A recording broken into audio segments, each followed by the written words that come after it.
D'abord, je vais me présenter puisque on se connaît, a priori, on ne se connaît pas. Je m'appelle Elsa Dinizo Dorico et je suis formatrice à vocation CRPE depuis maintenant 3 ans. Au préalable et en parallèle, en fait, j'ai été enseignante, bien évidemment, pendant plusieurs années. J'ai été aussi PEMF, à former en fait des PES que vous allez, je vous le souhaite, devenir incessamment sous peu après l'obtention de votre concours.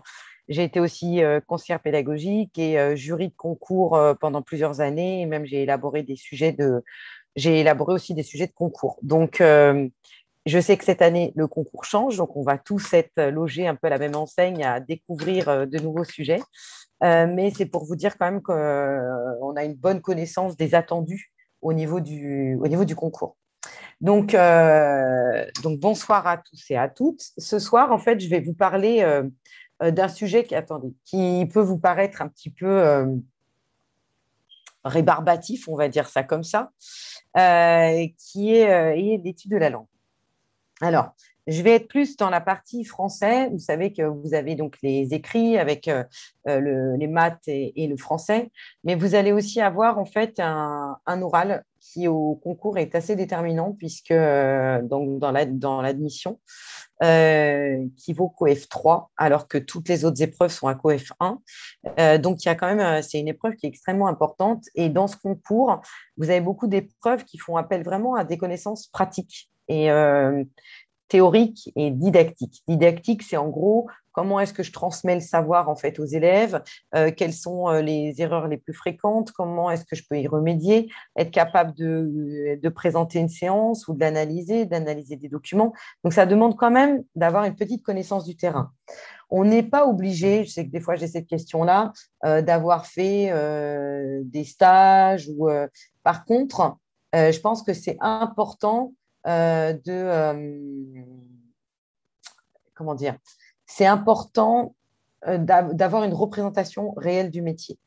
Or, parfois, notre représentation, elle est un petit peu erronée, puisque c'est au travers parfois de nos enfants à l'école et qui ne représente pas tout à fait, oui, c'est peut-être COEF 4, pardon, Émilie. En tout cas, du coup, un gros COEF, et du coup, cette épreuve, elle est plutôt déterminante.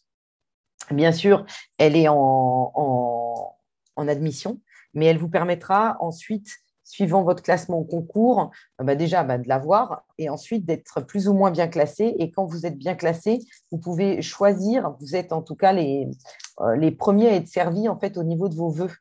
Et donc, du coup, à être au plus proche de chez vous. Donc, c'est quand même assez important. Voilà.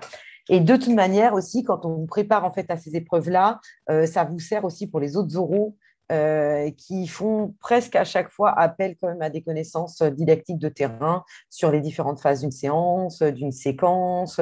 Quand on parle aussi des modalités de groupement, c'est-à-dire comment est-ce qu'on est face à tout le groupe classe, est-ce qu'on organise la classe avec des petits groupes en binôme. Voilà, il y a plein de modalités et surtout être capable de les expliquer, de les justifier. Tout ça, ça demande un petit peu de temps. Donc, c'est au travers de chaque cours, vous découvrez aussi des enjeux pédagogiques et didactiques. Là, au niveau de la didactique, on va voir ensemble ce soir comment est-ce qu'on peut enseigner l'étude de la langue auprès des élèves. Donc, mon objectif, c'est de vous amener un petit peu par la petite porte, on va dire, de vous amener en fait à vous faire découvrir l'espace classe, l'envers du décor, on va dire. Vous allez voir comment l'enseignant peut penser son enseignement, quelle est la place de l'élève dans la construction de son savoir. Alors parfois, c'est pas simple. Je peux utiliser des mots que vous ne comprenez pas, mais vous verrez en fait au fil des cours, il y a beaucoup de choses qui reviennent. Je reviens sur certains termes, même à l'intérieur d'un cours, j'utilise le terme plein de fois pour qu'il puisse être approprié. Et en fait, dans les cours, il y a la possibilité, comme vous le voyez vous, du chat qui permet aussi de temps en temps de poser des questions. Et puis moi, quand j'avance sur le cours, au bout d'un temps, je dis, bon, là, je peux faire un petit arrêt. Et est-ce que ça va pour tout le monde? Est-ce que c'est compris? Et je peux revenir un peu sur certains termes. Quand vous êtes inscrit, en fait, après, vous pouvez revoir les vidéos en replay autant de fois que vous le souhaitez. Et vous avez aussi le diaporama. Donc, vous avez du coup le support de cours que vous pouvez reprendre, avec lequel vous pouvez faire des fiches par la suite. Et généralement, quand j'aborde une notion, je l'aborde une première fois avec un petit peu de théorie pour qu'on comprenne la démarche d'enseignement. Et après, je fais plus de cas pratiques où là, je demande d'analyser des documents, ou je demande, bah, tiens, si on veut travailler ça, comment est-ce que vous pourriez faire? Voilà. Et par le biais de Zoom, j'ai la possibilité aussi parfois de vous mettre par petits groupes. Vous travaillez, hop, on fait une mise en commun pour revenir sur les notions. Et pour que vous puissiez aussi vous préparer à cette oral-là. Et ensuite, en préparation avec vocation CRPE, vous avez aussi un peu plus tard une épreuve blanche où vous serez en direct avec un jury dans lequel vous allez passer l'épreuve, voilà, comme le jour J, une épreuve blanche. Et ça, on le fait pour l'ensemble des oraux. Voilà. Bon, ça, c'était pour la présentation générale. C'est bon pour vous? On peut démarrer sur l'étude de la langue? Oui? OK, super. Donc, je vais faire un partage d'écran. Hop,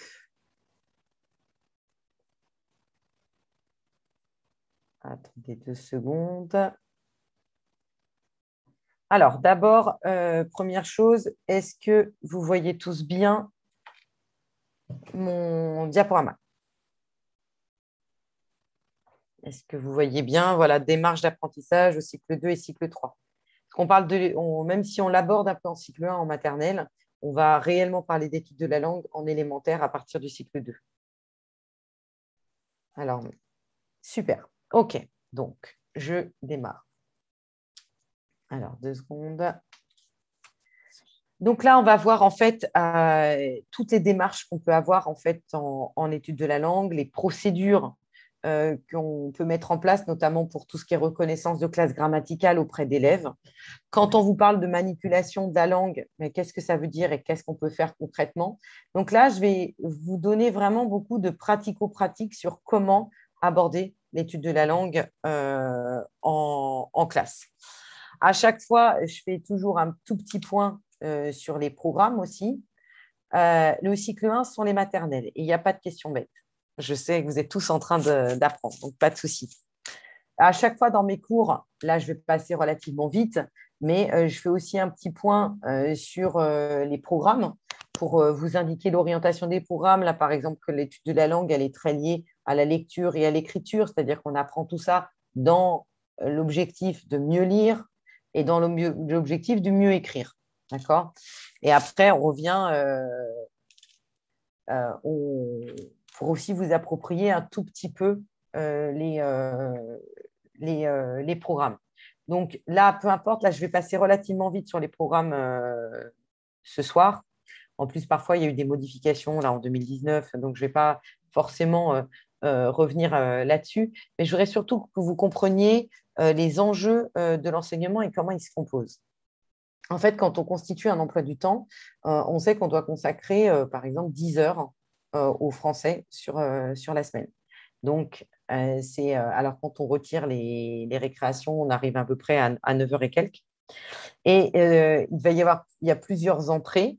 Il y a une entrée qui est sur le langage oral, il doit y avoir des séances spécifiques de langage oral, des séances de lecture et d'écriture qui prennent une place très importante, et l'étude de la langue qui, au début, ne prend pas beaucoup de place en CP, et au milieu du CP, à partir de janvier, voilà, ça augmente et on doit arriver à peu près à 3 heures d'étude de la langue. Et on bascule de l'étude du code. L'étude du code, c'est la connaissance des phonèmes. Phonème, c'est ce que j'entends. Graphème, c'est ce que j'écris. Graphème, c'est le fait de traduire du son en lettres. D'accord? Et tout doucement, on va aller vers de l'étude de la langue et on va essayer de faire en sorte que les élèves puissent réfléchir sur la langue, aller la questionner pour mieux la mémoriser et mieux la comprendre. Pour ça, on va mettre en place plein de petites situations qui sont proches de situations de résolution de problèmes. Et on ne va pas faire que de l'entraînement.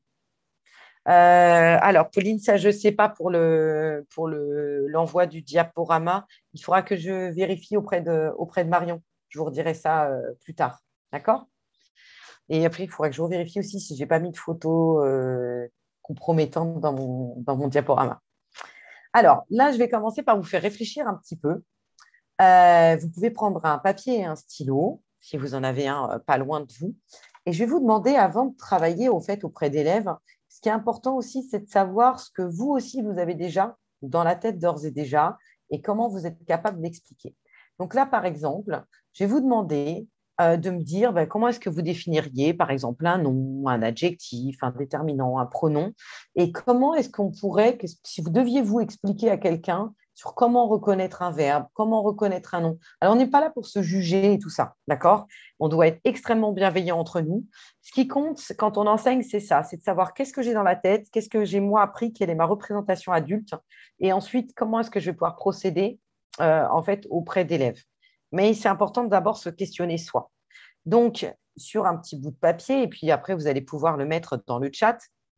Vous allez m'écrire. Alors, vous pouvez, si vous voulez, choisir qu'une entrée, soit le verbe, soit le nom, soit l'adjectif, le déterminant ou le pronom, et me dire la définition. Comment est-ce que vous définiriez cette classe de mots et comment est-ce qu'on pourrait expliquer à quelqu'un comment l'identifier. Voilà, donc là, c'est vous qui allez travailler. Je vous laisse juste quelques. Je vous laisse d'abord réfléchir. D'abord, avant d'écrire comme ça du temps blanc, je fais comme avec les élèves. Je vais laisser en fait une petite phase de réflexion individuelle. Personne n'écrit dans le chat tout de suite. Et quand je donnerai mon départ, vous pourrez écrire dans le chat. D'accord? Ça permet aux uns et aux autres d'avoir un tout petit temps de réflexion. Avant toute chose, je voudrais savoir si vous avez bien compris la consigne. Là, vous avez le droit d'écrire dans le chat pour me dire si la consigne pose problème ou pas. Donc, définition, c'est succinct. Hein. C'est vraiment qu'est-ce que c'est que pour vous un adjectif, à quoi ça sert, et surtout comment est-ce que je pourrais le reconnaître. OK? Donc, je vous laisse, allez, une petite minute de réflexion. Vous pouvez choisir une ou deux classes de mots. Et quand je dis top, vous pourrez écrire dans le chat. D'accord? Donc, je suis là en fond. Je vous laisse réfléchir pendant une minute. Je mets même mon chrono.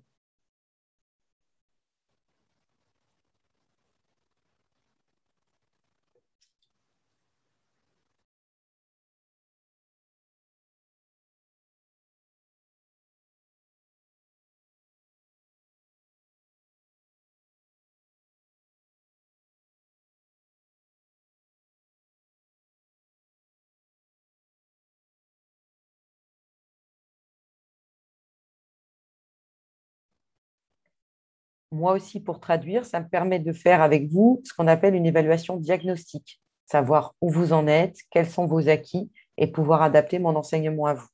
Voilà. Mais il vous reste 33 secondes avant que je dise stop pour le chat.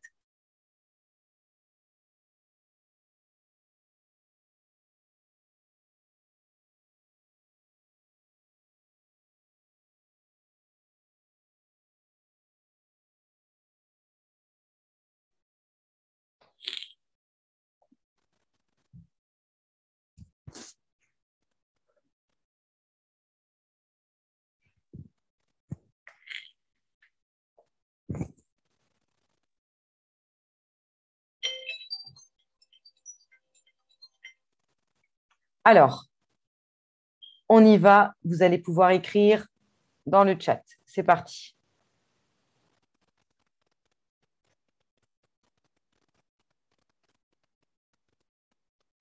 Alors, il y en a beaucoup qui ont choisi là, du coup, le verbe,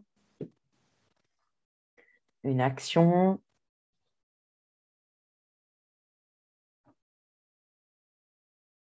D'accord. Alors, je vais essayer de relire un petit peu pour vous aider. Donc, le verbe mot qui porte sur l'action, l'activité. On peut le reconnaître peut-être avec un pronom, je, il. Le nom, c'est un mot ou un groupe de mots qui sert à désigner quelque chose ou quelqu'un. On cherche un déterminant devant. OK. Le verbe qui dit ce qu'il se passe, il change en fonction du temps. Très bien. Donc, ça peut être un critère pour le reconnaître. Le verbe, l'action, on a encore l'action. D'accord. L'adjectif qui sert à compléter un nom, il donne des détails. Très bien. OK. Le verbe, Encore l'action. Alors, il change quand on change le temps de la phrase. Très bien. On voit bien que l'adjectif il est lié au nom. L'action, on peut le conjuguer.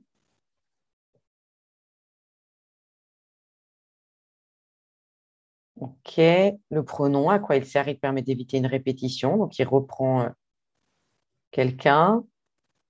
OK. D'accord. Donc, on voit bien quelques caractéristiques. Le nom, il peut être au féminin, au singulier, au pluriel. Donc, il a un genre qui lui est propre et il peut varier en nombre. Je traduis vos mots exprès, hein. Là, OK. On a l'entrée sémantique que Laure nous indique, un adjectif qui peut dire comment est le nom, la taille, la couleur. OK. Audrey qui fait la distinction entre l'action et aussi un verbe d'état. Nicolas, là, qui nous donne des caractéristiques de l'adjectif, il est déplaçable, on peut l'enlever sans changer le sens de la phrase. On va voir oui, parfois non. Ça dépend s'il est épithète ou attribut, hein, parce qu'il est beau, on ne peut pas le retirer. D'accord. OK. Alors, là, on voit bien. Non, non, mais c'était pas grave, Nicolas. Hein, c'était pas une remarque du tout négative. On voit bien en tout cas que vous êtes beaucoup sur la notion de définition. Par contre, sur les moyens d'identification, c'est un petit peu plus compliqué. Je ne vais pas répondre tout de suite à tout parce qu'on va le voir ensuite dans les prochaines slides, mais je vais faire juste un tout petit encart sur l'adjectif. Euh, L'adjectif, je vais revenir un tout petit peu sur l'adjectif. L'adjectif, en fait, j'aime bien moi travailler comme ça avec les élèves. Je leur demande dans un premier temps, avec des, je sais pas, des élèves qui ont 8 ans, je leur demande s'ils ont un petit frère ou une petite sœur âgée de 2 à 3 ans. On va dire 2 ans. Ouais. Et je leur demande d'observer pendant un petit temps si leur petit frère utilise des adjectifs. Moi, là, je vous le dis à vous, dans le langage oral d'un enfant, un enfant de 2 ans va utiliser comme adjectif éventuellement petit, grand, beau et quelques adjectifs de couleur. Et l'utilisation d'adjectifs est extrêmement limitée. Elle est extrêmement limitée à l'âge de 2 ans et même de 3 ans pour la simple et bonne raison, c'est que dans le développement en fait, de l'enfant, alors vous allez vous demander pourquoi je vous donne cet exemple-là, mais bon, un enfant de 3 ans, quand il met les mains sur son visage, voilà, comme ça, il pense qu'il est caché. Il pense qu'il est caché parce que lui, il ne voit plus l'extérieur, donc il pense que l'extérieur ne le voit pas. C'est-à-dire que c'est un âge où ils sont extrêmement autocentrés et dans leur rapport au monde, en gros, ils pensent que tout le monde, le monde extérieur perçoit le même monde qu'eux, en fait. Ils n'ont pas conscience des écarts de représentation du monde. Euh, pour l'adjectif, en fait, c'est la même chose. Donc, attendez, vous ne comprenez pas tout de suite pourquoi je parle de l'enfant qui se cache les mains, vous allez comprendre après.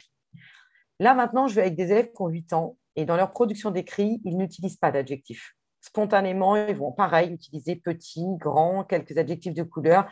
Et dans les productions d'écrit d'un enfant de 8 ans, on n'observe quasiment pas d'adjectifs. Pour la même raison que l'enfant qui se cache les mains, en fait. Et donc, quand je demande aux élèves, on y va, vous allez imaginer une table dans votre tête. OK. Donc, c'est bon, vous avez imaginé une table? Très bien. Ensuite, je leur demande, est-ce que vous pensez que vous avez tous la même table dans votre tête? Certains vont dire oui, d'autres vont dire non. Peu importe. Là, ça me permet de voir la maturité de chaque enfant dans son rapport au monde. Et ensuite, je dis, on va voir. Je prends une affiche. Et alors, elle est comment ta table? Elle est grande, petite, triangulaire, ronde, carrée, rouge, noire, haute, basse. Et on note. Et là, on observe, on n'a que des adjectifs qualificatifs. Mais alors, pourquoi est-ce qu'on utilise un adjectif qualificatif? En fait, on utilise un adjectif tout simplement pour avoir la même image, en tête. C'est que le nom à lui seul ne suffit pas à la représentation mentale et qu'on a besoin qu'il soit accompagné d'un certain nombre d'adjectifs pour que les deux interlocuteurs puissent voir la même image. Donc, ça veut dire que je prends en compte mon destinataire quand je parle ou quand j'écris. Et donc, quand on parle, les enfants, les petits, en fait, eux n'ont pas conscience qu'on a des représentations différentes. Donc, puisqu'ils pensent que tout le monde voit le monde comme eux, bah, la personne ne les voit parce qu'ils pensent être cachés, d'accord, puisque eux-mêmes ne voient plus rien. Et ben, je dis aux élèves de 8 ans que dans une production d'écrit, c'est la même chose. Si eux, ils ont une représentation en tête de comment est le garçon, mais s'ils ne le décrivent pas, le destinataire ne va pas pouvoir se faire le film dans la tête et se représenter ce petit garçon, ce garçon, déjà, savoir s'il est petit ou pas. Et pour ça, on va leur montrer l'importance de l'adjectif et lui donner du sens.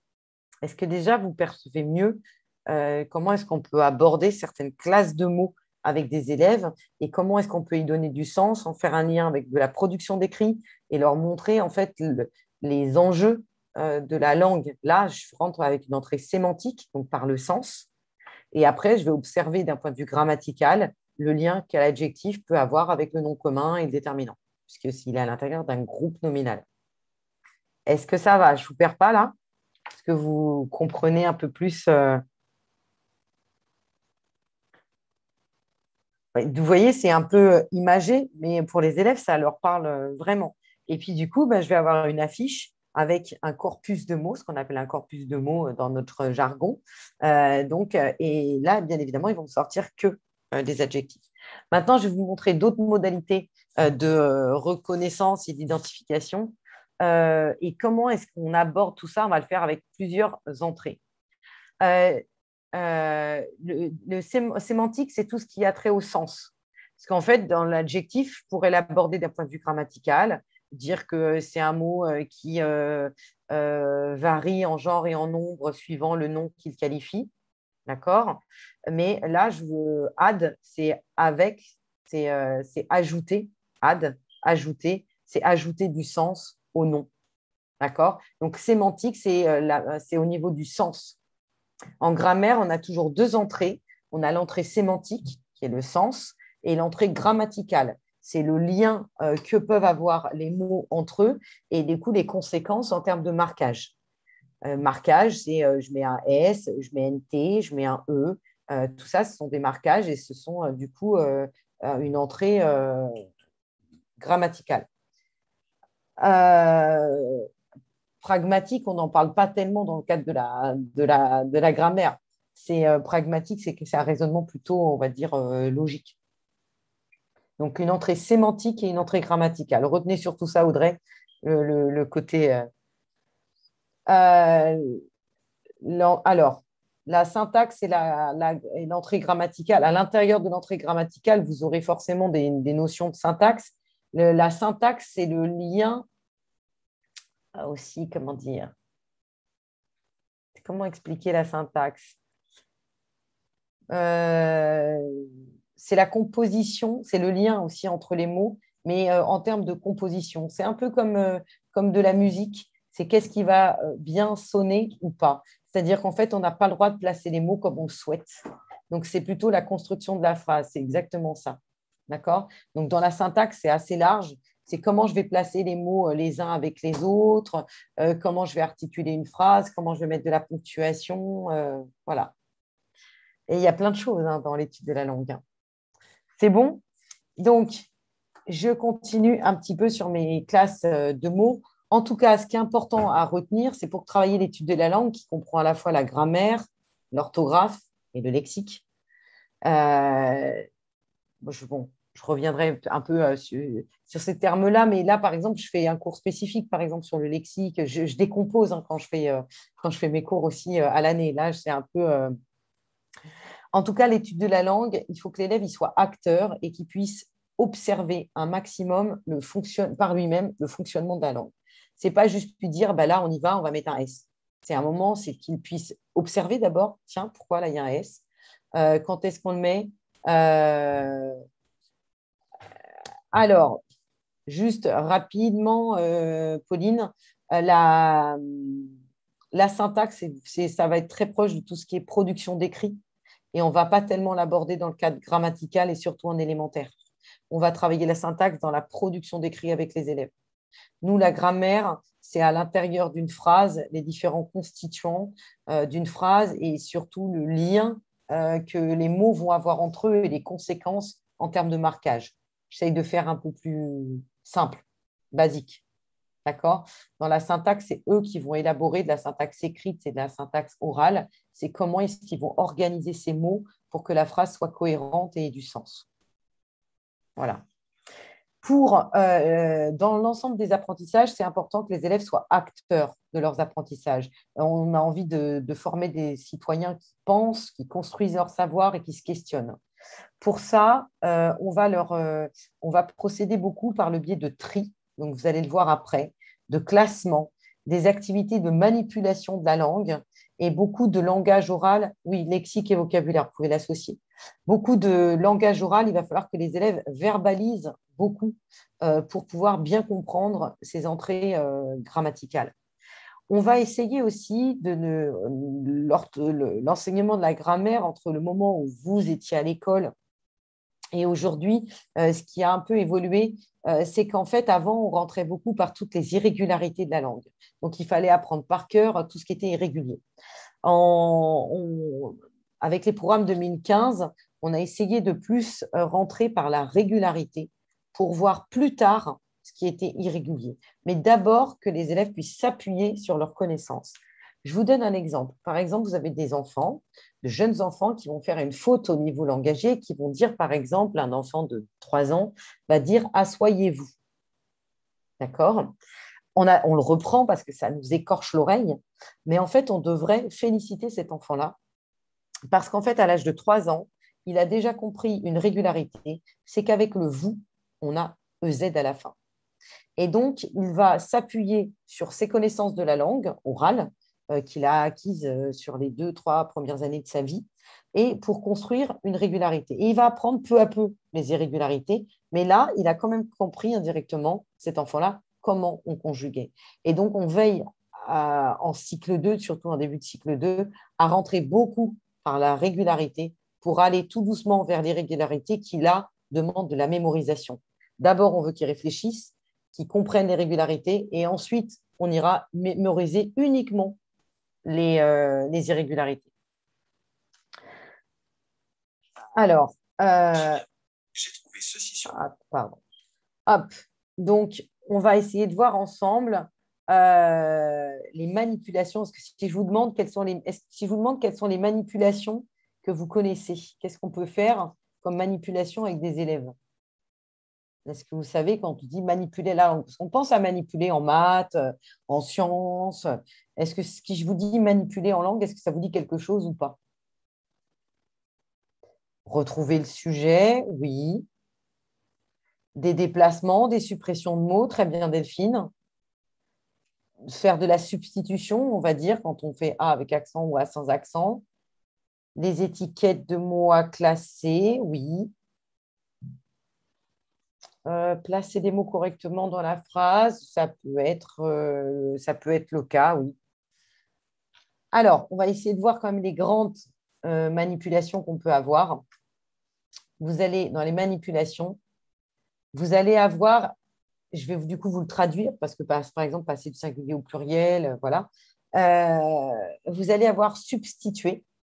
Substituer, c'est remplacer un mot par un autre. Et quand on est sur les classes grammaticales, c'est pratique parce si par exemple je vous mets le petit garçon marche dans la rue, je cache petit et je vous demande de remplacer par un autre mot, nécessairement ça va être un adjectif qui sort. Et donc du coup, ça permet aussi de valider une classe de mots. On peut déplacer, ajouter, encadrer, supprimer. Et pour faire émerger une notion grammaticale, on peut utiliser le tri ou le classement. Maintenant, ça, c'est un peu de la théorie, donc on va essayer de voir un petit peu de pratique ensemble. Et des fois, je vais vous le faire faire. Là, par exemple, je vous montre la substitution.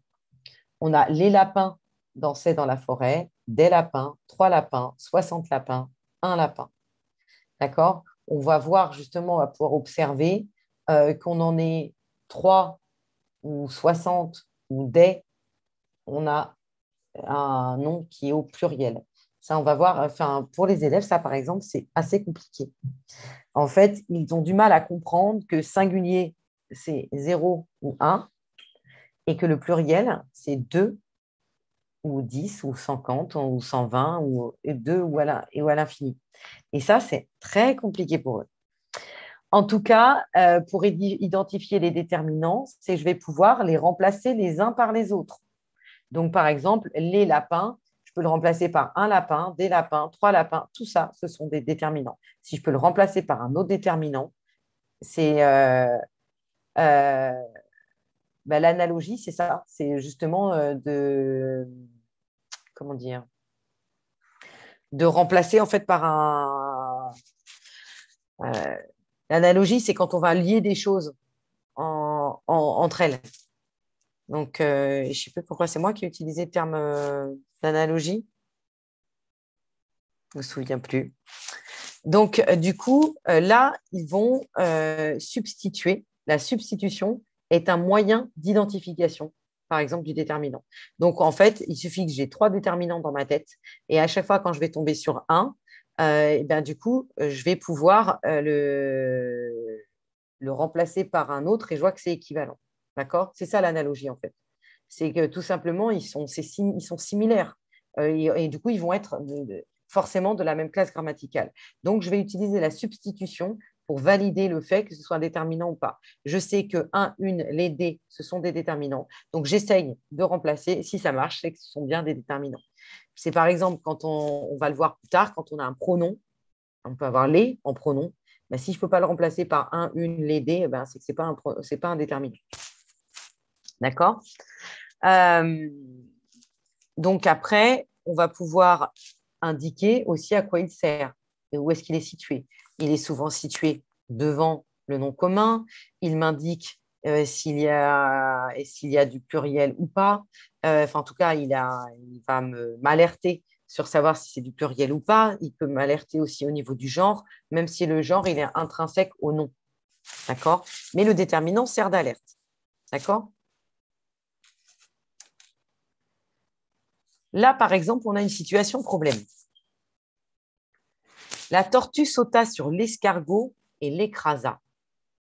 On a deux fois le L apostrophe. D'accord? Or, il y en a un qui est pronom et l'autre qui est déterminant. Donc, du coup, il va falloir, pour vérifier, il va falloir faire de la substitution. Là, on est face à une situation problème. D'accord? Donc, on va substituer le L apostrophe par un. La tortue sauta sur un escargot et l'écrasa. Le 1 passe. Si par contre, je veux utiliser un, la tortue sauta sur l'escargot et un écrasa, ça ne marche pas. Alors, un, ça ne suffit pas pour valider. Alors, je vais essayer un autre déterminant. On y va. Son. La tortue, là, son. Ça ne passe pas. Chaque, ça ne passe pas. 60, ça ne passe pas. Donc, ici, il ne s'agit pas d'un déterminant. Et donc, du coup, il va falloir déjà que je révèle que ce n'est pas un déterminant. Et puis, du coup, on va aller rechercher au niveau du sens. Il écrase qui? C'est pas c'est l'apostrophe qui le dit. Et donc là, en fait, ça, c'est un pronom. Je ne suis pas obligée de l'utiliser avec des plus jeunes, mais c'est une situation là que je peux utiliser en cycle 2 ou en cycle 3. Vous comprenez, là, je ne vais pas leur donner la bonne réponse. Je vais les faire manipuler, substituer pour qu'ils m'indiquent en fait que là, pourtant, ils vont observer une chose importante, c'est qu'on peut avoir un L apostrophe à chaque fois et je vais le faire avec des les. Et attention, dans certains cas, ils sont déterminants et d'autres non. Ça va jusqu'ici? C'est bon? Alors, maintenant, pour identifier un nom commun. Là aussi, on va avoir plusieurs entrées. On va avoir une entrée sémantique par le sens et on peut avoir une entrée grammaticale. L'entrée grammaticale, c'est que le nom, il est accompagné d'un déterminant devant. Donc, je peux vérifier en mettant un déterminant devant. D'accord? Donc, je vais le manipuler. C'est une manipulation. Et donc, je veux comme manipulation, c'est ajouter. D'accord? Ensuite, je peux avoir une entrée un petit peu sémantique, ce que vous avez indiqué tout à l'heure. C'est-à-dire un nom, ça peut être une personne, un animal, une chose. Et ça, pour ça, je vais faire une manipulation. En fait, aussi, je vais leur donner un corpus. Je vais juste leur dire, on y va. Je leur donne juste ces mots-là. Donc, ils sont tous des noms communs. Et je vais leur demander de me les trier. D'accord? De me faire un classement et de m'indiquer pourquoi est-ce qu'ils mettent tel mot avec tel autre. Alors ça, ce n'est pas toujours évident parce que des fois, ils mettent les petits mots ensemble, des grands mots ensemble. Donc, ça demande un peu d'étayage. Étayage, c'est un accompagnement, on va dire, de la part de l'enseignant. Et du coup, on va pouvoir arriver sur un corpus un peu comme ça. Donc, on observe qu'il y a des personnes, on met toutes les personnes ensemble, il y a des animaux, des choses, voilà.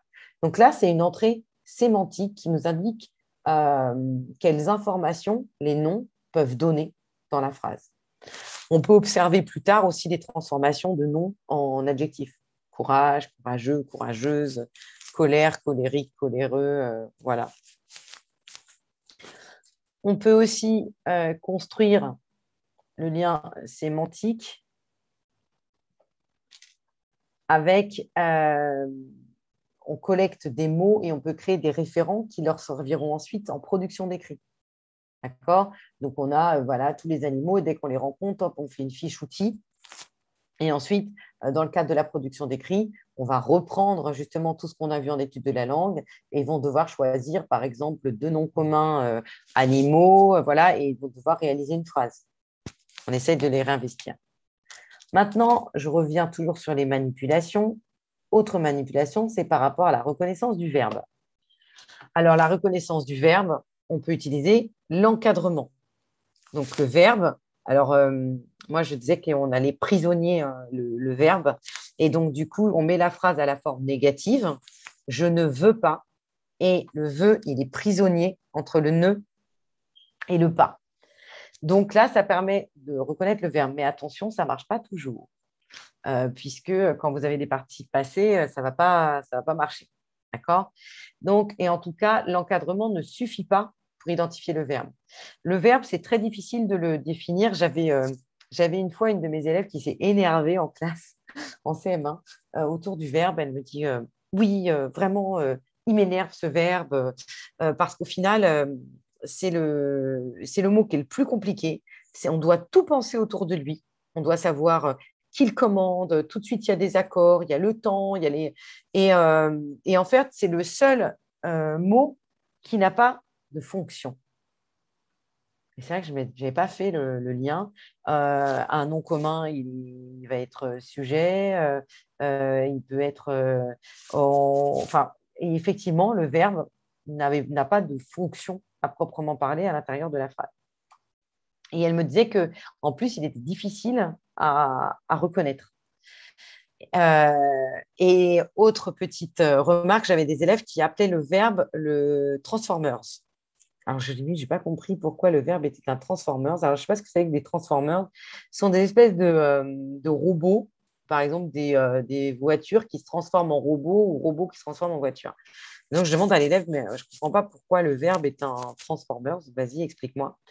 Et il me dit, parce qu'en fait, il va se transformer suivant quand est-ce que l'action se passe, quand est-ce que ça se passe. Donc, il va avoir une première transformation avec le temps et il va en plus se transformer suivant qui le commande, à savoir son sujet. Et donc, du coup, il va falloir que nous aussi, il me dit, quand on écrit, on doit savoir comment est-ce qu'on transforme. Et en plus, c'est compliqué parce qu'il y a plein de transformations qui ne s'entendent pas à l'oral. Par exemple, si je vous dis il mange, ça peut être au singulier du pluriel. Je ne vais pas entendre la distinction à l'oral, je vais l'entendre qu'à l'écrit. Donc là aussi, on a pour nos élèves français une difficulté dans la langue parce qu'il y a un enfant italien, il entend tous les pluriels, tout est dit et pas pour un enfant français. Donc voilà, en tout cas, le verbe, c'est la partie la plus difficile pour les élèves, aussi bien dans la reconnaissance qu'après, ensuite, bien évidemment, dans tout le marquage. Mais voilà, on voyait bien ici que là, avec les temps, que cette manipulation, encadrée par la négation, elle marche, mais pas pour les temps composés, parce que je n'ai pas mangé ce matin, on voit bien que ça ne marche pas, puisque le verbe, c'est est manger, et que là, du coup, ça coupe entre les deux. Donc, je vais avoir une autre manipulation à faire. Je peux en avoir plusieurs. Je peux, certains d'entre vous l'avez proposé, m'appuyer sur les pronoms. Donc, je mange, nous mangeons et observer qu'il y a une différence. Moi, j'avoue, je n'utilise pas trop celle-là parce que j'ai des élèves qui sont capables de conjuguer tous les mots. Donc, je maisonne, tu maisonnes, nous maisonnons. Ça ne leur pose aucun problème. Donc, moi, j'utilise peu celle-ci. J'utilise par contre celle-là. Changer le temps de la phrase. Donc, là, je vais utiliser, pendant la création, les enfants jouaient dans la cour, jouent, vont jouer. Et là, si je vois que je peux changer le temps, il s'agit bien d'un verbe. D'accord? Et pour ça, je vais mettre un marqueur de temps au début de la phrase. Donc, je vais retirer pendant la récréation. Et je vais mettre, par exemple, il y a 10 ans, dans 10 ans, dans 50 ans, quand je serai grand, quand j'étais petit. Et du coup, je change la phrase avec des marqueurs qui sont forts en termes de temps. Je n'utilise pas les termes demain, hier et aujourd'hui. Parce qu'on peut dire demain, je me marie. On peut dire aujourd'hui, je déjeunerai à la cantine. Et bon, avec le hier, je ne sais pas si on peut le faire. Mais en tout cas, dès qu'on est sur du futur proche ou passé proche, en fait, on n'a pas forcément de modification au niveau du temps. Donc, du coup, le hier, aujourd'hui, c'est un peu bancal. Donc, moi, je mets vraiment des marqueurs super forts quand j'étais petit ou au temps des dinosaures. Enfin, je fais exprès de mettre très loin. Et quand on change le temps, on voit qu'il y a un mot qui change dans la phrase. C'est le verbe. Et donc, ça nous permet de l'identifier. Est-ce que ça va là jusqu'ici? Donc moi, là, c'est substituer et ajouter un marqueur. Donc là, je vous mets... donc là, en fait, sur le verbe, où on va y aller en fait en douceur, on va voir qu'on peut l'écrire, on peut le retrouver en mettant ne pas, en changeant les pronoms, en changeant le temps de la phrase. Et le verbe, il nous indique quand se passe l'histoire. Et on ne va pas trop sur la notion d'action ou pas action, parce qu'en fait, on va un peu les embrouiller. Définir ce qu'est un verbe, c'est compliqué. Les Grecs, eux, ils disaient que un verbe, c'est ce qui donne vie à une chose. La pierre tombe. En fait, l'espace d'un instant, c'était comme si la pierre était en vie, elle réalise une action de tomber. Mais du coup, ils ne parlent pas vraiment d'action, ils sont plus larges. Mais voilà, en tout cas, c'est difficile de définir un verbe sur un plan sémantique au niveau du sens. Par contre, on va essayer surtout de beaucoup le décomposer au niveau grammatical et observer qu'il est composé d'un radical, d'une marque de temps, d'une marque de personne.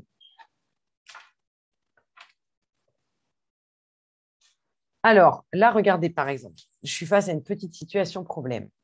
Les enfants boivent suffisamment de lait pour grandir. Qu'est-ce qui va poser problème dans cette phrase? Allez, essayez d'écrire dans le chat quelles sont les erreurs et les difficultés auxquelles les élèves vont être exposés.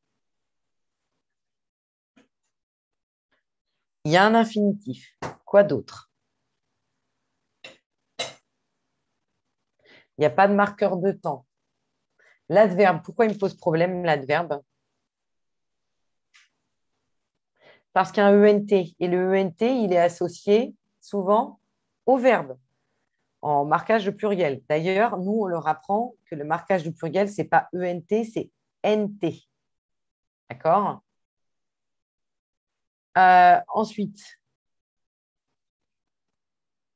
ouais, bon, après, les peut aussi poser problème avec le AIT si ils font que regarder le. Donc là, en tout cas, on va avoir une confusion là-dessus. Donc, quelles sont les manipulations que je peux faire, à votre avis? Je vais encadrer, je vais utiliser l'encadrement. Quoi d'autre? Je peux changer de sujet parce que là, on va l'entendre, le changement. Très bien. Quoi d'autre? Et là, on va entendre l'enfant boit, par exemple, et changer le temps. Très bien. Donc là, on va voir du coup toutes les modifications qui vont nous permettre de valider que boivent est le verbe et pas du tout suffisamment. Suffisamment, on peut regarder aussi tout ce qu'on peut retirer dans la phrase. On va essayer de rendre la phrase la plus courte possible. Alors ça, non, Maëlle. J'avoue que je ne vais pas conjuguer suffisamment parce que je vous ai dit précédemment, ils sont capables de tout conjuguer, n'importe quel mot. Donc, du coup, je ne vais pas le faire. Par contre, je vais faire observer. Je vais demander, alors on y va, on essaye de faire la phrase la plus courte possible. On va voir quels sont les mots qu'on peut retirer. Les enfants, ah ouais, boivent suffisamment de lait pour grandir. Mais en fait, on peut dire les enfants boivent. Et je peux retirer tout le reste. Et la phrase a quand même du sens. Mais donc, du coup, je peux essayer de voir ce que je peux retirer ou pas retirer. Est-ce que, voilà, pour valider. Mais de toute manière, avant, j'aurais validé toutes les manipulations me montrent que c'est que ce mot-là qui va varier. Et donc, boivent est le verbe. Donc là aussi, on peut utiliser pareil ce genre de lexique qui peut servir pour la production d'écrits et qui indique un petit peu ce qu'on dit du personnage. Le personnage, qu'est-ce qu'il est en train de faire, qu'est-ce qu'on sait de lui. Maintenant, je vais basculer sur l'adjectif. Alors, l'adjectif, on peut le retirer et on peut aussi l'ajouter. D'accord? Donc là, par exemple, qu'est-ce que vous voyez? Donc, on a le loup se promène dans la forêt. On va essayer de chercher par rapport, on va faire un lien avec la lecture et on va voir. Alors, il peut être comment le loup? Alors, ben, il peut être méchant, grand, gentil, gros, terrible. D'accord? Et donc, on va rechercher tout plein de synonymes. D'accord? Et on va fonctionner par analogie. D'accord? Et ça va vous permettre de retrouver un corpus d'adjectifs et on peut créer des affichages. Et donc là, on utilise l'ajout comme manipulation. Du coup, voilà, c'était toutes les. On peut aussi, l'adjectif, quand il n'est pas attribut, on peut le retirer. La redoutable sorcière, on peut dire la sorcière. Donc, bien évidemment, je vais choisir exprès des adjectifs dans un premier temps qui sont épithètes et pas attributs. Voilà, je vais faire de manière progressive avant de voir la différence. Ensuite, pour valider, je vais aussi utiliser encore la substitution. On y va pour vérifier, ben on va voir, on va le remplacer par un autre adjectif. Alors, la petite sorcière noire habite. Voilà. Tout ça, c'est des manipulations qu'on peut faire à l'oral, on peut faire avec des étiquettes, et donc du coup, ça permet vraiment de valider ou d'invalider le fait qu'il s'agit bien d'un adjectif qualificatif ou pas. D'accord? Pour ça, dans la classe, vous allez voir, je crée des outils aussi, des affichages. Des affichages, c'est des affiches sur lesquelles on met des supports pour aider les élèves. Je peux aussi réaliser une transformation. Au lieu de la redoutable sorcière poilue, je vais mettre la sorcière est redoutable. Là, je vais le mettre en attribut. Je ne leur dis pas que je le mets en attribut. Mais ça permet de vraiment mettre en évidence l'adjectif. Genre, elle est comment la sorcière? Elle est poilue. Elle est comment la forêt? La forêt, elle est vierge. D'accord? Donc, tout doucement, on va arriver vers une leçon qui indique que l'adjectif donne des informations précises. Elle peut être placée avant ou après le nom, parce que ça, on va l'observer aussi. Et là, ils sont où les adjectifs? Ah, ben, il y en a qui sont avant, il y en a qui sont après. Ils peuvent être supprimés. C'est pas grave si ce n'est pas le cas tout le temps. D'accord? Mais je leur laisse des règles de base et après, je le ferai évoluer. Ça nous permet aussi de faire du lien avec la production d'écrit, de répertorier des mots qui vont nous servir ensuite à écrire. Ça va dans un sens et dans l'autre. Donc là, je vais vous montrer ce qu'on peut faire aussi. Une autre démarche, ça va être le classement. Alors, vous avez notamment sur Eduscol un support en fait, qui revient sur des classements de groupes nominaux. Et je vais vous montrer en fait. C'est-à-dire que pour savoir en fait quelle est la nature d'un mot, il faut absolument d'abord que ce soit à l'intérieur d'une phrase. D'accord? On va manipuler cette phrase et on va pouvoir, parce que si je vous dis par exemple le mot pauvre, dans certaines situations, pauvre, ça peut être un adjectif et dans d'autres cas, c'est un nom. Le pauvre homme marche dans la rue ou le pauvre fait la manche. D'accord? On peut faire des quiz, mais attention, ça devra être dans ce cas-là à l'intérieur de phrases, Audrey. Et je mets un mot en gras à l'intérieur d'une phrase. Et ils peuvent, par exemple, pour distinguer nom commun et adjectif, vous mettez d'un côté de l'ardoise nom commun, de l'autre côté adjectif, et puis il tourne. Ting, ting, ting. J'aime bien faire ça. Donc là, je vais vous montrer comment est-ce qu'on fait pour le... alors, attendez, c'est du classement. Attendez 2 secondes. Ouais, là, c'est pour faire du tri. Ce qui n'est pas facile, c'est que quand vous donnez un corpus de mots et que les enfants doivent observer quelque chose, ils doivent le classer, il faut être clair sur la notion à aborder. On ne fait pas forcément toutes ces manipulations sur une séance, Dorian. Là, les manipulations, c'est quand on veut valider ou invalider quelque chose à l'intérieur d'une phrase, on va leur demander effectivement de passer par, d'avoir plusieurs manipulations et pas de se contenter des fois d'une seule. En tout cas, on ne se contente pas de la bonne réponse. Là, je suis en train de rentrer dans autre chose et je suis dans une séance où je veux construire un concept grammatical et comment je fais pour qu'ils le découvrent par eux-mêmes. Comment est-ce que je vais faire pour qu'ils puissent construire quelque chose? Alors d'abord, je dois être claire sur la notion, mais le problème, c'est que des fois, je ne peux pas leur dire. Des fois, je ne vais pas leur dire que je veux absolument qu'ils découvrent le singulier et le pluriel parce que je veux qu'ils le cherchent un petit peu. Par contre, moi, je vais avoir pensé dans tout mon choix des mots à ce qu'ils puissent être le plus centrés sur l'objectif possible. Je vais vous montrer après. Je vais toujours prendre en compte la régularité de la langue. Je ne vais pas mettre d'exception, quasiment pas. Et je vais essayer de bien faire verbaliser les élèves tout au long de la séance. D'accord? Alors, je vais être un peu plus concrète là maintenant. Là, par exemple, quand on regarde ce corpus-là, je peux en plus faire de la différenciation, puisque regardez ici, je le mets juste avec des images. Là, je le mets avec des mots. D'accord? Et je vais leur demander de trier. Là, je leur ai distribué en étiquettes. D'accord? Et je vais leur demander de trier en 2 colonnes. Pourquoi est-ce que je demande un tri en 2 colonnes, selon vous? Attendez, je vais vous laisser juste une petite minute lire le corpus attentivement et vous allez essayer de me dire quels sont les choix qui ont été faits dans ce corpus. À quoi l'enseignant a pensé dans l'élaboration de ce corpus. Alors, là, moi, mon objectif, si je fais un tri en 2 colonnes, c'est soit en genre, masculin ou féminin, soit en nombre. Je ne peux pas mettre d'un côté masculin, de l'autre côté pluriel, Maëlle. Donc, mais là, j'impose un tri en 2 colonnes. Ça va induire déjà au niveau des notions. Maintenant, regardez mon corpus. Je vous laisse une petite minute et essayez de me voir quels sont tous les choix que l'enseignant a fait. Je vous laisse juste une minute bien regarder ce corpus, un peu moins d'une minute.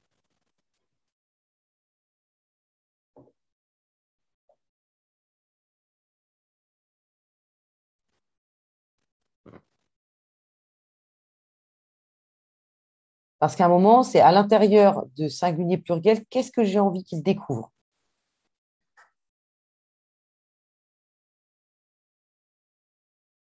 Regardez bien toutes les étiquettes et qu'est-ce qu'on a fait. Et il y a des critiques qu'on peut faire d'ailleurs.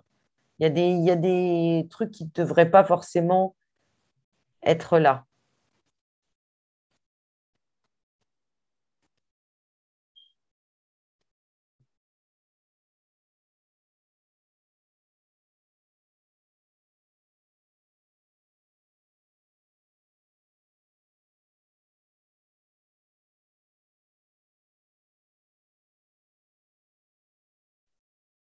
Oui, en tout cas, alors tout ça, ce que vous définissez, Ça s'appelle les variables didactiques. C'est tout ce sur quoi on va jouer. Là, effectivement, on a joué sur la variation des déterminants.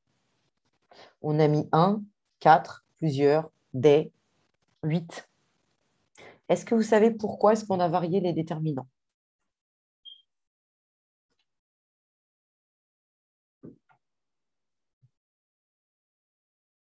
Là, c'est que des groupes nominaux, hein. Je ne vois pas pourquoi on parle de participe passé. Je cherche. Ah oui, non, c'est pas. Il est adjectif. Alors, pourquoi est-ce que j'ai varié les déterminants? Bon, pour donner du lexique, oui, Céline. Pour qu'ils puissent changer un peu leur représentation. Alors, je vais vous donner un exemple. En fait, je vais vous poser encore une question. Quand je dis les garçons mangent, il va presque y avoir toujours un S à garçon marqué chez les élèves.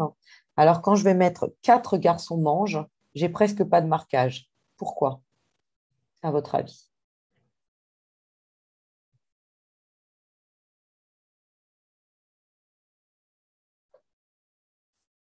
Alors,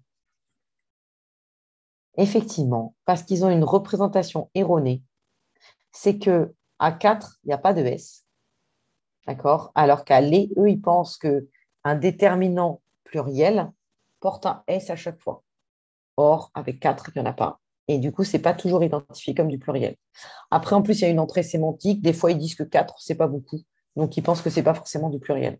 Donc, je vais faire exprès de leur montrer plusieurs types de déterminants et aussi, je vais leur montrer autre chose. J'ai choisi le mot plusieurs. Pourquoi j'ai choisi le mot plusieurs?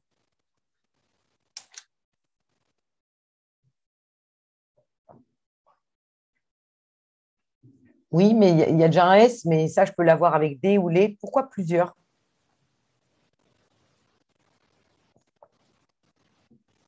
Là aussi, je pense à la représentation mentale des élèves. C'est parce qu'en fait, euh, en fait, un déterminant, c'est un tout petit mot. Et donc, ça leur pose problème. Et après, vous avez tout à fait raison. C'est aussi parce que là, comme le dit là Stéphanie, c'est une quantité qui peut, la distinction entre le dénombrable et l'indénombrable. Et ça aussi, ça fait obstacle. Donc, du coup, au travers de ce corpus, il y a plein de choses qui peuvent être abordées. Je peux même le travailler en plusieurs fois. D'accord? Après, j'ai varié les déterminants, les adjectifs placés avant, après. Par contre, en critique, est-ce qu'il y a des étiquettes que vous auriez peut-être retirées? Et vous allez me dire pourquoi. Chaque jour, oui. Pourquoi, Maëlle? Vous avez vu ce que je fais avec vous, c'est comme avec les élèves. Je ne me contente pas de la réponse, je vais chercher plus loin. Et je ne vous la donne pas moi. Alors, alors, chaque jour, euh, alors, bon, est-ce que chaque, c'est du pluriel?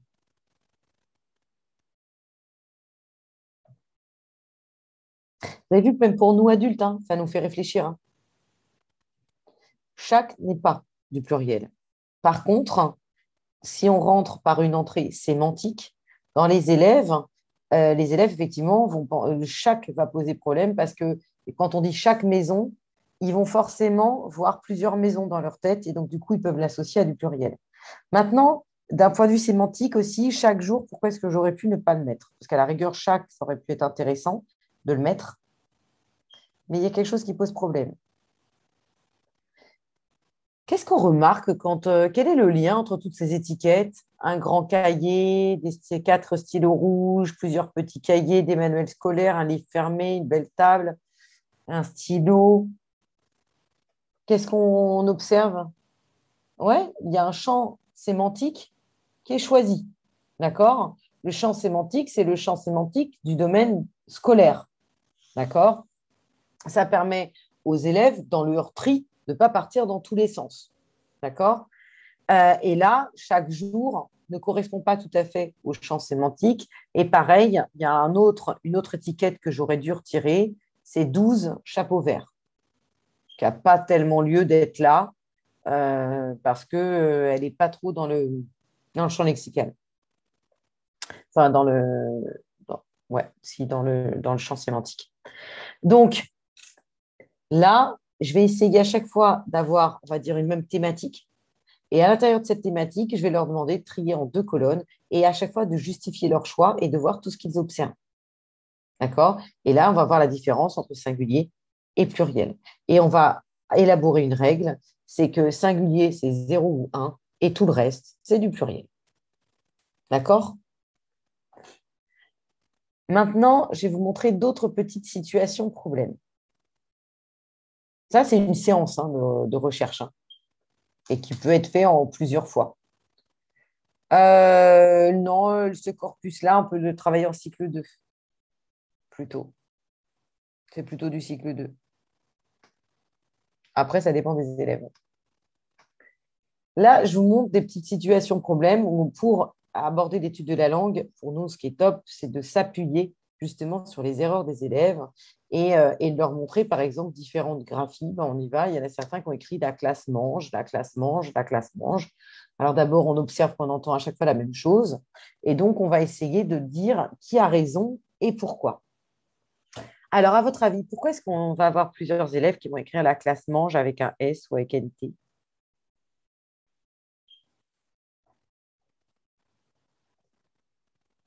À votre avis?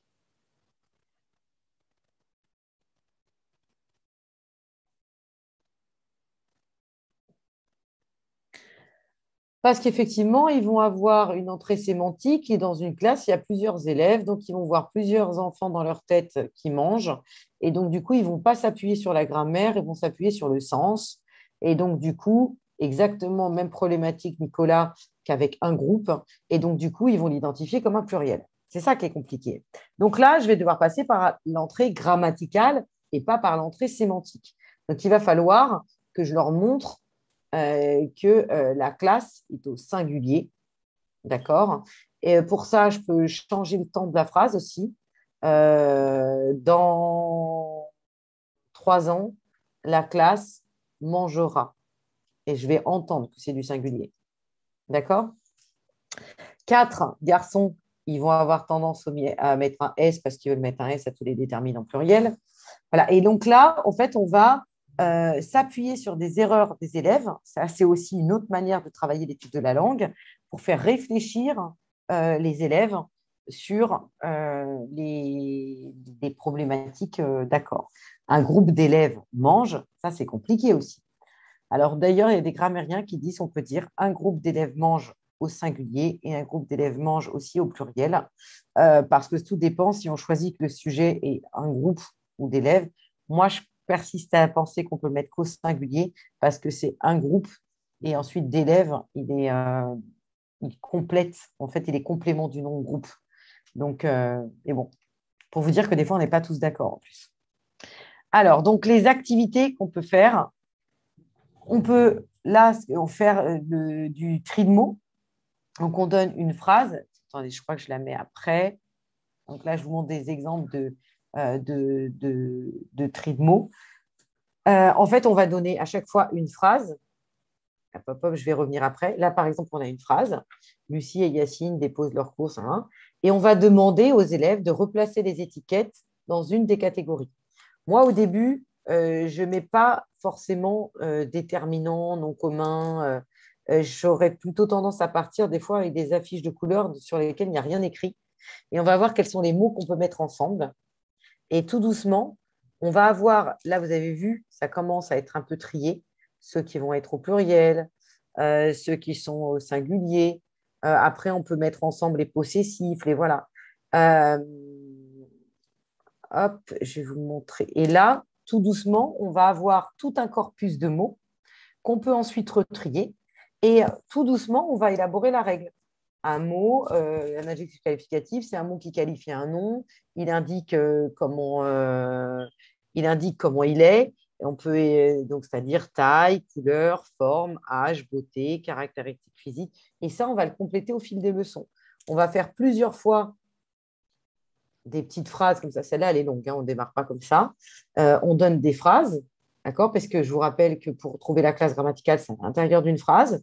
Et en fait, on va le faire plusieurs fois, puis tout doucement, on va enrichir le tri et on va pouvoir élaborer une règle, c'est-à-dire essayer de définir le concept déterminant, le concept adjectif, avec une entrée sémantique et une entrée grammaticale.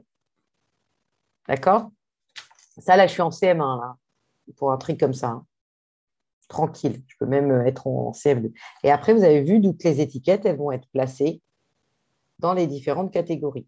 Et je garde toujours une catégorie je ne sais pas aussi, parce qu'il y a des classes grammaticales qu'on ne voit pas tout de suite, parce que voilà, il y a des mots qui.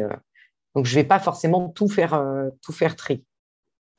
Et je vais leur demander ensuite qu'est-ce qu'ils observent. Donc, c'est important aussi de faire un peu ce que j'ai fait avec vous, de faire une phase aussi d'évaluation diagnostique. Que savent les élèves sur telle ou telle notion? Si je leur demande qu'est-ce qu'une phrase, on y va, je leur demande, eh ben, l'élève va dire, par exemple, ça commence par une majuscule, ça se termine par un point. OK, elle peut être simple. Alors là, on est sur un élève performant qui connaît quand même déjà plein de choses. D'accord? Euh, donc voilà ce que je sais déjà en amont de la leçon. Donc là, je vais passer un petit peu. euh, C'est pour vous montrer en fait que parfois on va la faire à partir d'affichage, mais on va aller rechercher aussi des adjectifs en fait ailleurs, on peut aller les rechercher aussi dans de la lecture. Et donc du coup, on va faire un lien avec la production d'écrit. Et donc, pour montrer qu'en production d'écrit, ils peuvent s'appuyer sur l'affichage pour enrichir leurs phrases et du coup utiliser des adjectifs dans les projets d'écriture. Les différenciations que je peux faire aussi en étude de la langue, c'est quand on fait la traditionnelle dictée. Ce qui m'intéresse, c'est que justement, dans la dictée, c'est l'entrée grammaticale. Et donc, du coup, que les élèves apprennent à réaliser les marquages. Eh bien, je peux tout simplement, pour certains élèves, donner les deux graphies. Et en fait, l'élève, il va juste colorier ou entourer la bonne graphie. Entre le lutin apporte les lettres. Est-ce que ce sera lettre sans S ou lettre avec un S? Voilà. Et donc, du coup, je choisis, c'est pour vous montrer là comment est-ce qu'on peut différencier dans le cadre de la dictée. Là aussi, pareil, on peut différencier. Il y a une partie que l'élève va écrire. On voit bien que là, c'est un élève qui a quand même quelques difficultés. Et donc, du coup, il va écrire que quelques mots, pas tous. Et ceux qui nous intéressent, des fois, au niveau du marquage. Pour l'étude de la langue, bien sûr, je vous ai montré qu'on pouvait faire des manipulations linguistiques, qu'on pouvait faire du tri, du classement pour le travailler. Euh, ah non, le corpus, généralement, Pauline, c'est chaque enseignant qui va créer son propre corpus, en fait. Donc, non, non, c'est vous, suivant ce que vous voulez travailler, vous allez le chercher. Et en plus, des fois, c'est un lien avec ce que vous faites en littérature. Alors là, attendez, je suis juste en train de voir, je vais aller un peu vite. Je vais vous montrer des affichages, mais vous montrer aussi que du coup, forcément, pour travailler l'étude de la langue, on a la traditionnelle dictée. Sauf qu'une dictée, pour qu'il y ait des apprentissages, en fait, il faut absolument qu'elle soit réfléchie. C'est-à-dire, si c'est juste faire de la dictée et en gros, j'ai bon ou j'ai faux, et la fois d'après, je passe à une autre phrase, il n'y a pas d'apprentissage et on est dans ce qu'on appelle une dictée évaluative. Je vais compter le nombre de mots, super, j'en ai pas, mais du coup, ça ne va pas permettre à l'élève de progresser. Pour que l'élève progresse, il va falloir l'accompagner dans le fait de l'acte de se relire. Il va falloir du coup élaborer des grilles de relecture avec les élèves. Il va falloir en fait qu'il y ait une même phrase qui évolue au fil de la semaine. Et puis surtout, on va s'appuyer sur les erreurs des élèves et on va les faire manipuler, verbaliser, substituer pour du coup valider que là, il s'agit par exemple d'un verbe, donc du coup, c'est pas un S à la fin, c'est NT. Enfin, voilà, il va falloir du coup beaucoup manipuler pour valider ou invalider une erreur. Là, je vous montre par exemple des grilles de relecture. l'élève, il est face à sa phrase. Je peux avoir différents niveaux de relecture. Et donc, l'élève, il va aller chercher le verbe, ensuite son sujet. Il va vérifier du coup s'il a l'accord. Donc, je pars du verbe et je me pose la question qui est-ce qui. J'accorde le verbe avec son sujet. Donc, si c'est du pluriel, je mets NT. Je vais tout décomposer.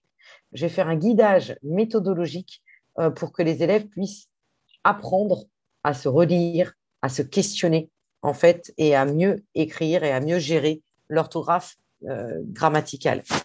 Je vais créer aussi des affichages. Là, par exemple, cet affichage-là, d'ailleurs, je le referai autrement maintenant, je barrerai tout le E, là, tout le je ne le mettrai pas.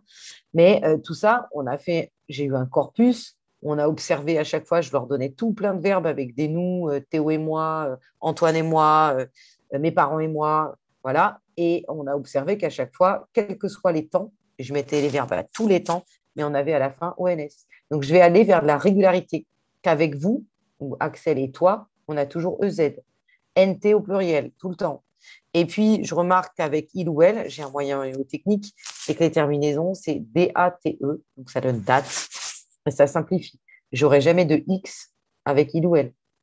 Par contre, avec tu, c'est tout le temps un S et de temps en temps un X. Et c'est pour ça, ici, il est écrit en plus petit sur mon affichage. Et j'aurais choisi un corpus où je mets plein de verbes avec tu, je mets 98% avec S à la fin et je vais en mettre quelques-uns avec X. Et du coup, là, je vais leur faire émerger la règle de régularité. Vous voyez un peu comment on peut fonctionner, faire construire les notions avec les élèves.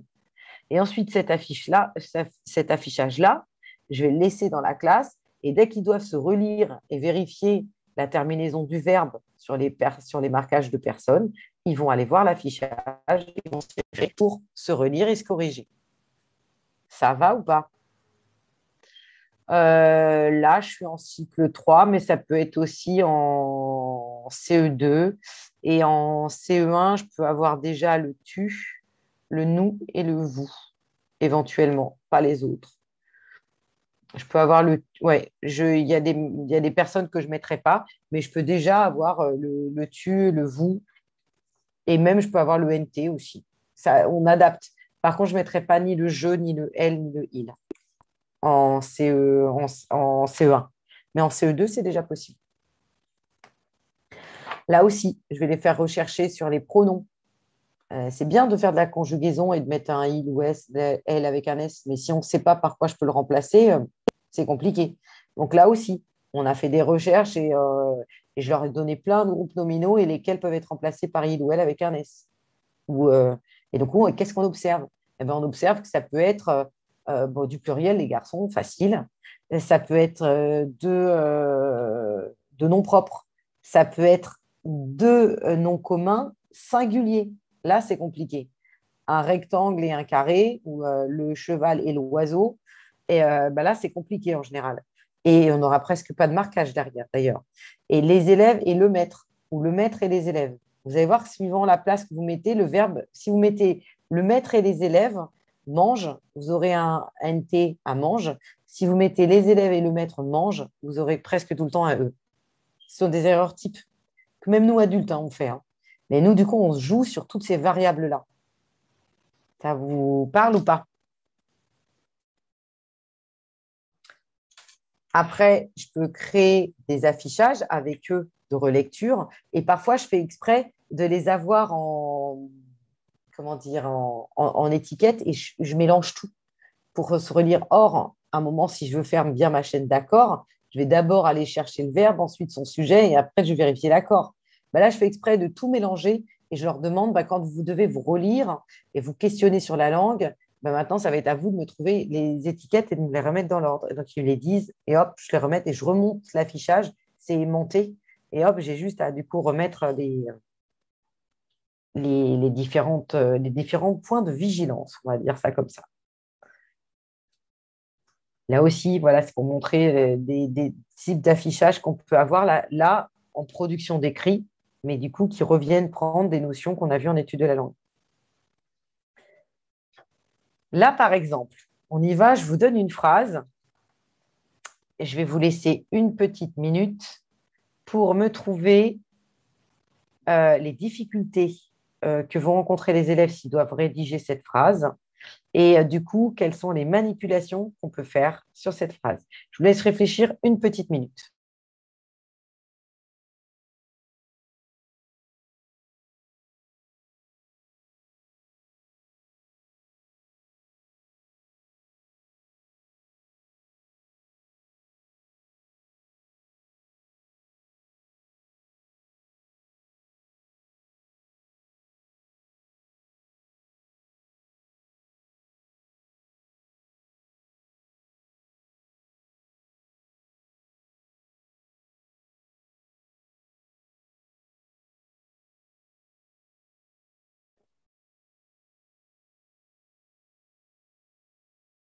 Alors, on y va.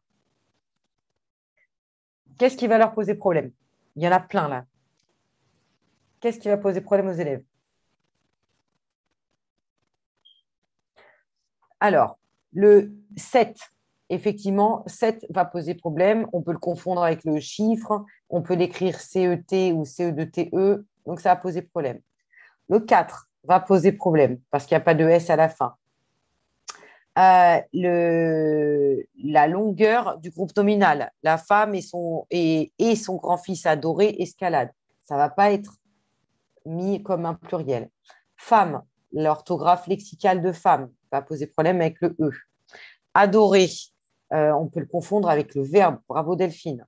Lentement, donc là, on a un adverbe qui peut être confondu aussi avec le fils. Là aussi, là, il n'y a pas la correspondance phonème-graphème, mais c'est un petit peu compliqué. Donc là aussi, il va falloir que je manipule un petit peu. Étroit, il y a le T. Donc en gros, cette phrase, elle est extrêmement difficile parce qu'il y a énormément, comme le dit Nicolas, de lettres muettes, d'accord, ce qu'on appelle des marques dérivationnelles qui sont lexicales ou grammaticales. Et donc, quelles sont les manipulations qu'on peut faire? Alors, pour 7, moi, je ne vais pas donner la réponse, par exemple, mais je vais faire ça. Alors, attendez, hop. Est-ce que vous le voyez apparaître? Pas encore. Attendez 2 secondes. Je vais écrire au tableau 7 hommes, 7 femmes, et je vais leur demander pourquoi. Et donc, un homme, c'est masculin, CET, féminin, OK. Nuit, pourquoi est-ce qu'il y a un T à la fin de nuit? Comment est-ce que je peux faire, à votre avis, pour leur faire comprendre?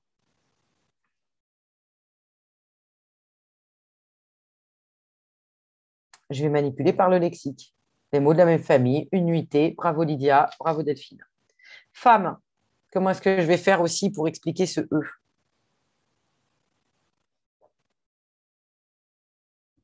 Pour qu'ils prennent du sens. Femme, manipulation, féminin, féminisme, féminité, féminicide. Donc, du coup, femelle. Et donc, je vais leur montrer qu'en fait, c'est pour ça que en fait, c'est des mots de la même racine et c'est pour ça que ça s'écrit avec un E. D'accord? On peut passer par le latin aussi, il n'y a pas de, il y a pas de souci. Mais on ne va pas passer que par le latin, mais on va rechercher tout plein de choses. Le et, hop, manipulation, le et puis, et on prononce bien, on ne dit pas et, c'est et. Son, pareil, il peut y avoir une confusion avec l'homophone, on y va, je vais aussi manipuler. Grand, grandeur. Fils, je vais parler de la filiation, c'est pour ça qu'il y a le L. Adorer, je vais bien montrer qu'il s'agit ici d'un adjectif, donc je vais le cacher, je vais faire la substitution et je vais le retrouver que son grand-fils chéri, son grand-fils beau, son grand-fils adorable. On y va, je vais rechercher d'autres adjectifs qui vont bien me valider qu'il s'agit ici d'un adjectif. Escalade, je vais l'identifier comme verbe, donc je vais changer le temps de la phrase, encadrer par ne pas, et hop, on verra bien que c'est un verbe, contrairement à lentement. Lentement, je peux aussi le supprimer. 4, rocher étroit. 4, je vais bien montrer, je vais le remplacer par un autre déterminant au pluriel, et je vais rappeler la règle justement du singulier et du pluriel, que 4, il y en a plus de 1, et donc il s'agit bien du pluriel, donc rocher est au pluriel. Et pour étroit, je vais passer par étroite, et donc du coup, je vais entendre le T, et donc je vais pouvoir valider le T, et puis les rochers, ils sont comment, ils sont étroits. Et je peux aussi manipuler des accords qu'on entend, des roches petites. Donc, du coup, ils sont liés en termes de… Et donc, du coup, l'adjectif euh, qualifie le nom rocher, rocher étant au pluriel, étroit est au pluriel. Voilà, là, je vous le fais en super vite. Et vous avez vu, on peut faire une manipulation quasiment sur chaque mot. D'accord? Je fais exprès. euh, oui, on peut passer par une autre langue pour des élèves allophones, oui. J'utilise des fois même pour des élèves français, hein. Mais c'est pas toujours évident. Là, déjà, avec notre propre langue, les élèves français ont du mal. Donc, voilà. Mais vous avez vu, du coup, la difficulté que peuvent rencontrer les élèves. Là, je vais passer un peu vite, mais c'était pour vous montrer aussi toutes les erreurs types qu'on peut rencontrer avec les élèves et qu'est-ce qu'on peut faire à partir de ces erreurs-là. On peut vous demander aussi même des fois de trier le type d'erreur dans le cadre du concours. Donc là, voilà, des erreurs de prononciation magnifique au lieu de magnifique. Pays, voilà, paysage, paysan. Mais bon, bref. Là, je vais devoir passer un tout petit peu au vu de l'heure. Ce que je voudrais surtout que vous reteniez en étude de la langue, c'est que l'erreur, elle est source d'apprentissage.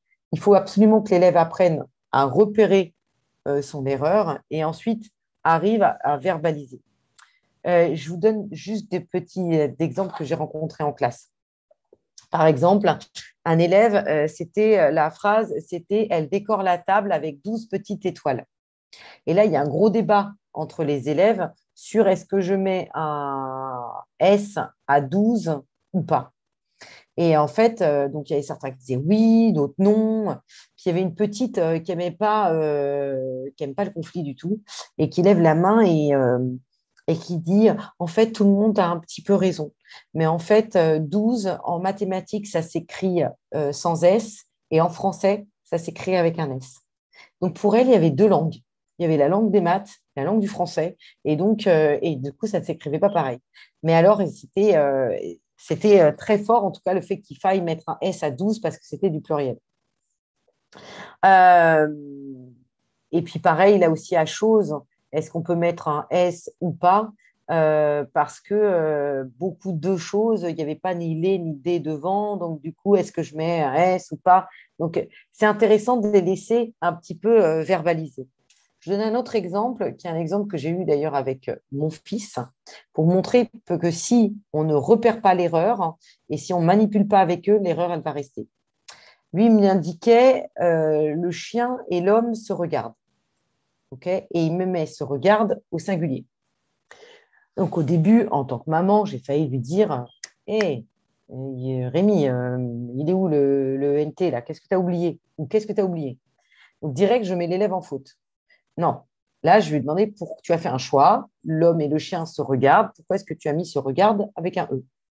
Et il me répond bah, en fait, parce que le chien regarde l'homme, l'homme regarde le chien, chacun se regarde, chaque, c'est du singulier, donc le verbe est au singulier.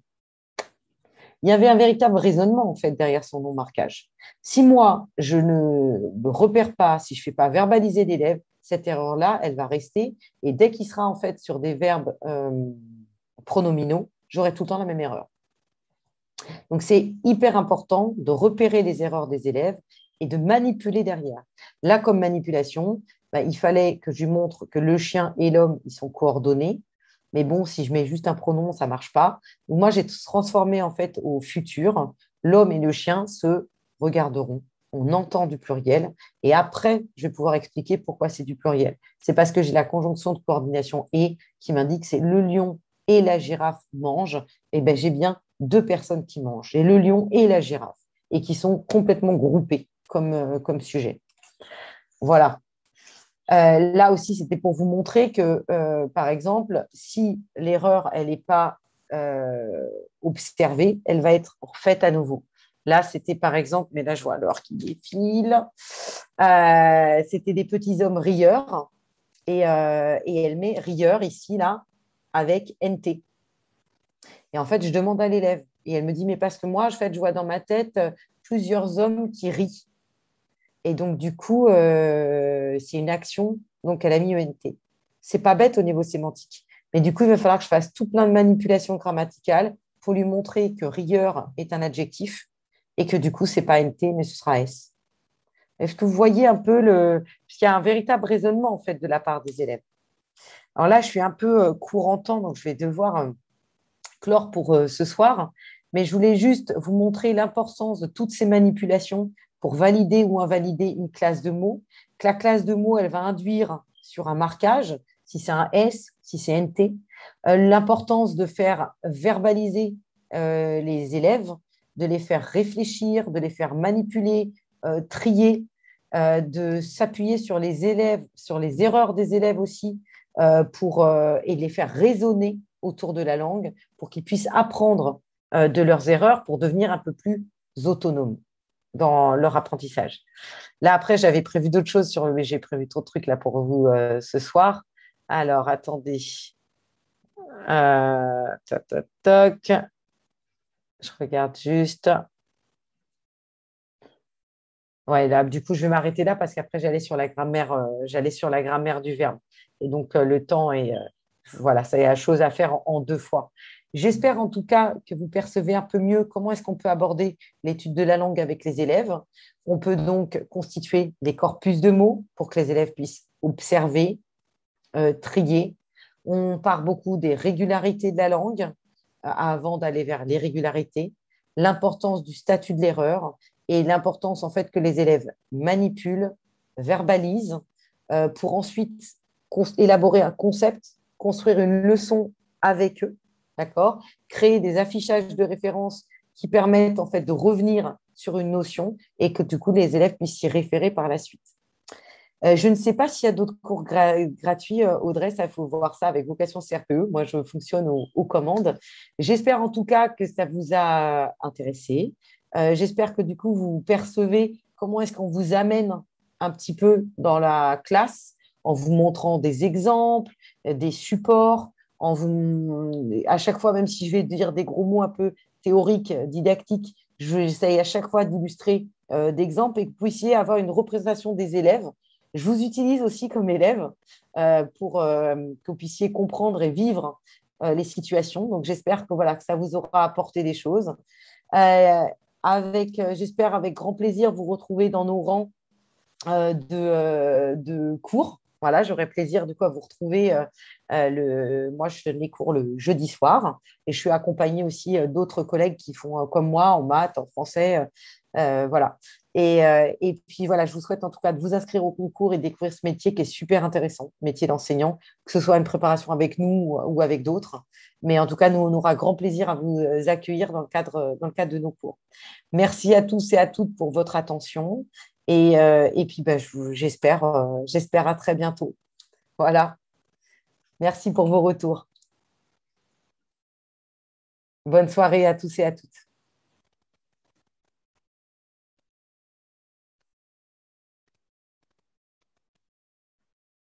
N'hésitez pas après pour tous les contacts à contacter Marion, hein, parce que moi, par contre, je ne sais pas du tout pour les modalités d'inscription, pour qu'elle vous explique aussi toute la formation, parfois voilà les stages, le fait qu'on fasse aussi des oraux, des entraînements d'oraux, les concours blancs, tout ça. Voilà, elle vous donnera toutes les indications. Donc n'hésitez pas à contacter Vocation CRPE si vous êtes là, c'est que vous les avez déjà contactés. Donc du coup, allez recontacter pour les modalités d'inscription et n'oubliez pas aussi de vous inscrire au concours. Je crois que c'est actuellement et lancez-vous, c'est important. Voilà. Bon, bonne soirée à tous et à toutes et j'espère à très bientôt. Au revoir.